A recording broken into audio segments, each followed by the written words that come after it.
It was one of those summer afternoons that felt heavier than it should have. The kind where the sun didn't just shine, it pressed down, flattening everything beneath it. Maplewood Street shimmered under the heat, the asphalt rippling like it might melt at any second. Even the air seemed exhausted. Kids who usually played outside had already given up, retreating indoors with sweaty faces and half-finished games. Small shop owners stood in their doorways, fanning themselves with old newspapers, watching the slow crawl of time. Somewhere in the distance, a siren wailed and then faded, leaving behind an uneasy silence. The neighborhood felt tense.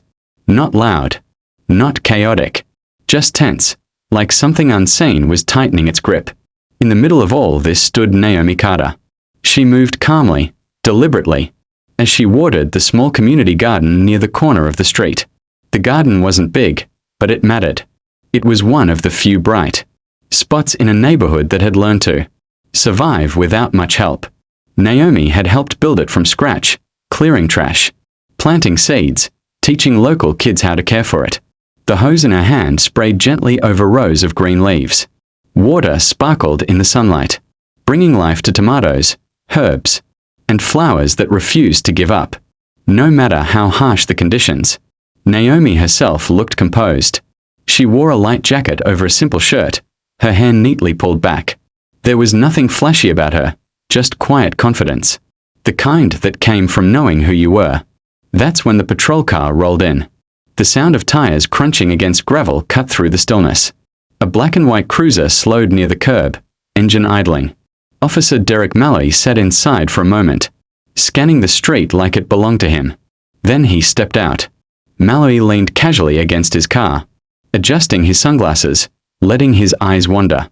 He looked bored, amused, like the afternoon was nothing more than entertainment waiting to happen. His gaze landed on Naomi. He watched her for a few seconds, long enough to notice her calm, long enough to notice the garden, long enough for something twisted to spark behind his smirk. Malloy let out a short laugh under his breath. Across the street, a shop owner frowned. A woman sitting on her porch stiffened. A few people felt it, that sudden shift in the air, like a wrong note in a familiar song. Naomi didn't notice him at first. She adjusted the hose, crouched slightly, and smiled to herself as water soaked into the soil. Life was growing here. That mattered. Then it happened.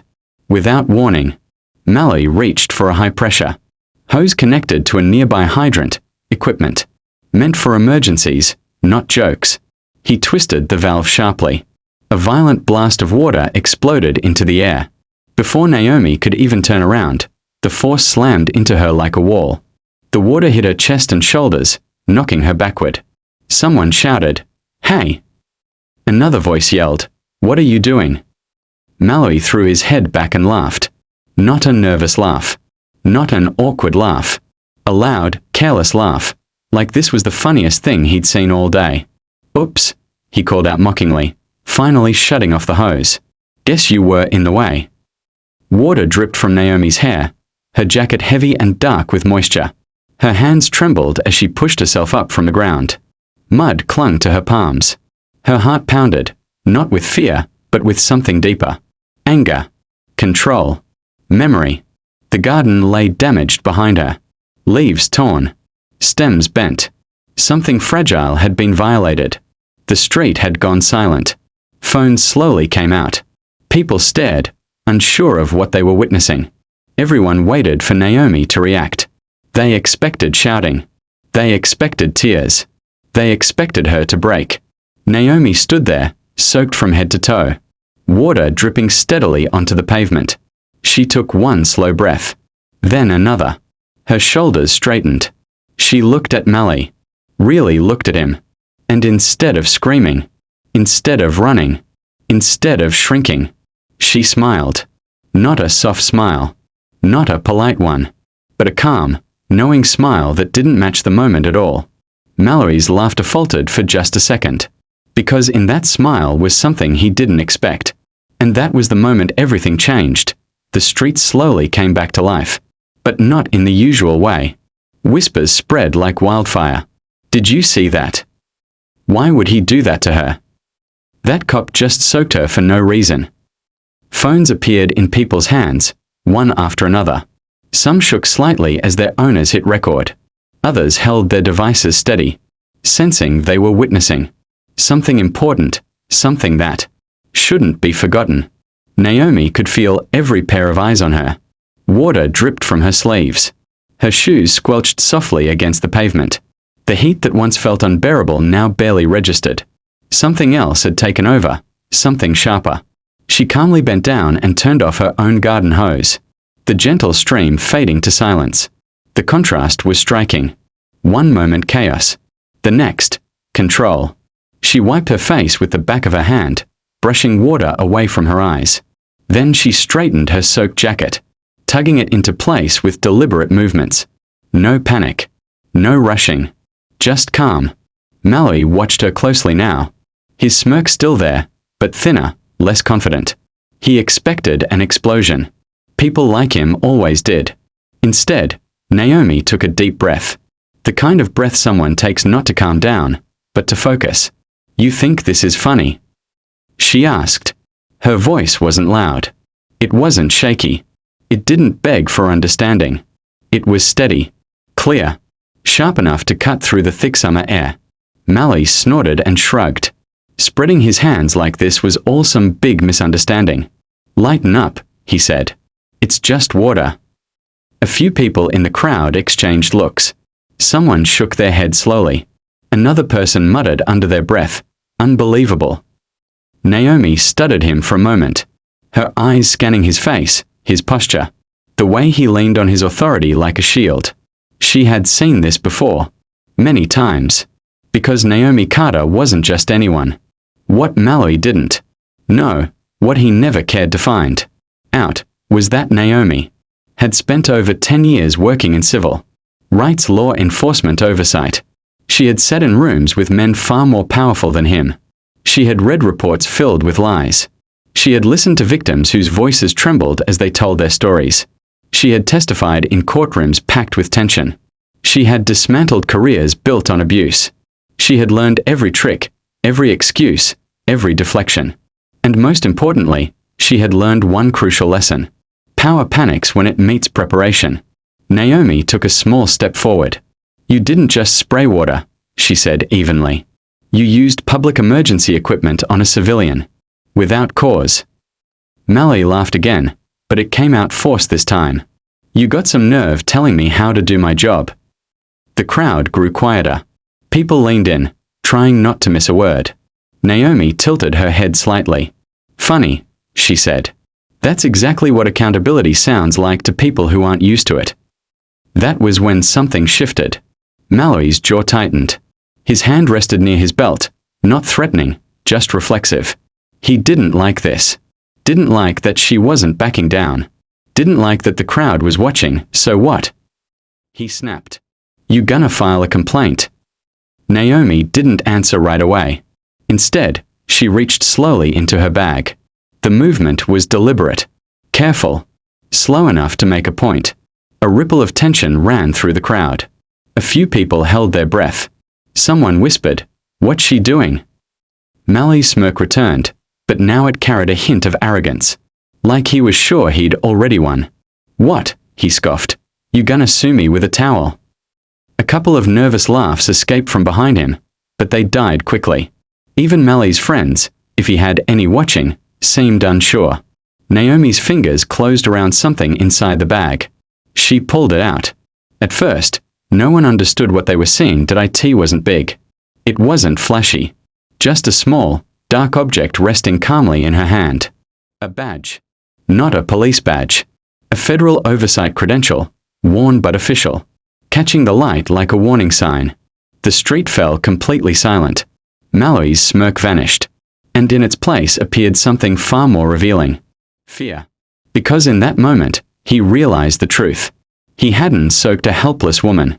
He had made a very public mistake.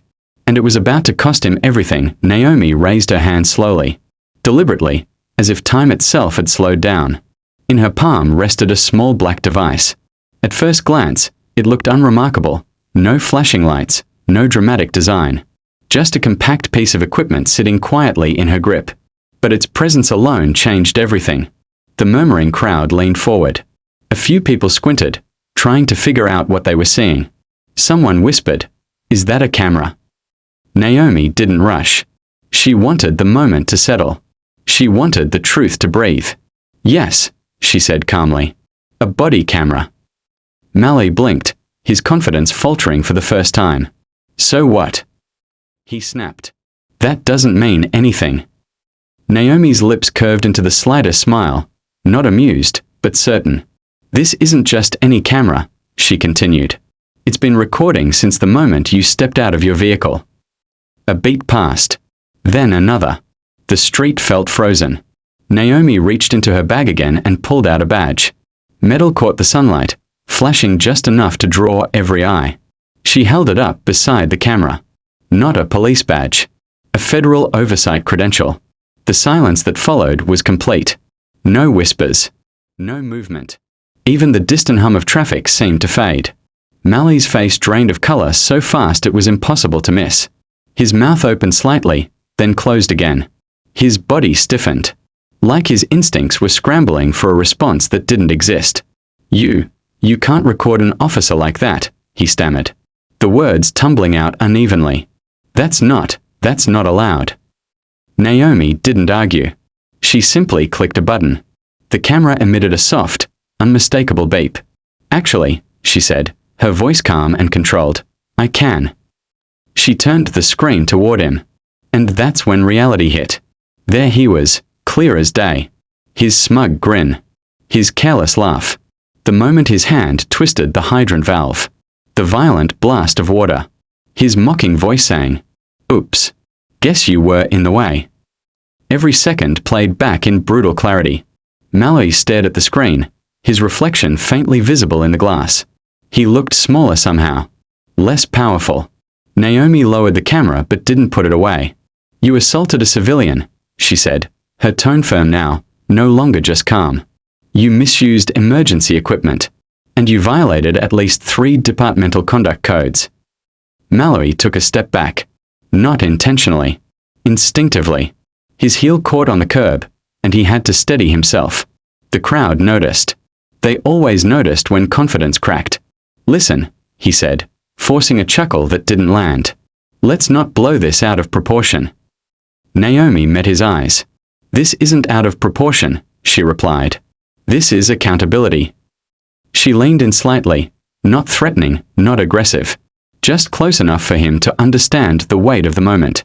"This footage," she continued, "is already synced to a secure cloud. Server. Time-stamped. Encrypted. Multiple backups." She paused, letting each word sink in. "You can't delete it. You can't tamper with it. And you definitely can't intimidate it into disappearing." Malley's hands twitched at his sides. For the first time since he arrived, he looked genuinely unsure of what to do. "What do you want?" he asked quietly. Naomi straightened. "I want you to understand something," she said. "This didn't happen because you were having a bad day. It happened because you thought no one could stop you." The crowd grew louder now, not chaotic, but energized. People nodded. Someone clapped once, then stopped, as if unsure whether it was allowed. Others murmured in agreement. Mallory glanced around, realizing too late that the audience had turned against him. "You think that badge makes you untouchable," Naomi went on. "But it doesn't. It makes you accountable." A bead of sweat rolled down Mallory's temple, not from the heat, but from fear. His radio crackled suddenly. "Unit 14, report your status." Mallory hesitated before responding. His voice, when it came, was strained. "Stand by," he muttered. Naomi took a step back, giving him space, but not relief. "For years," she said, loud enough for everyone to hear, "I've watched people like you rely on silence. On fear. On the assumption that no one would fight back." She raised the camera again. "Today, you chose the wrong person." Mallory looked at her, then at the crowd, then at the camera one last time. And for the first time, the man who thought he held all the power stood surrounded, exposed, and afraid. Because the power had shifted. And there was no going back. Mallory's posture changed almost instantly. The confident stance he'd worn like armor just minutes ago began to crumble. His shoulders sagged. His chest no longer puffed out. The swagger that once defined every step he took vanished, replaced by something raw and desperate. He glanced around, at the crowd, at the phones still recording, at Naomi standing calmly in front of him. "Listen," he said quickly, lowering his voice as if secrecy could save him now. "We don't need to do this out here. We can talk about it." The tone was different. Gone was the mocking laughter. Gone was the arrogance. This was a man scrambling for control. Naomi shook her head slowly. "No," she said. "You already did enough talking." Her words landed heavier than a shout ever could.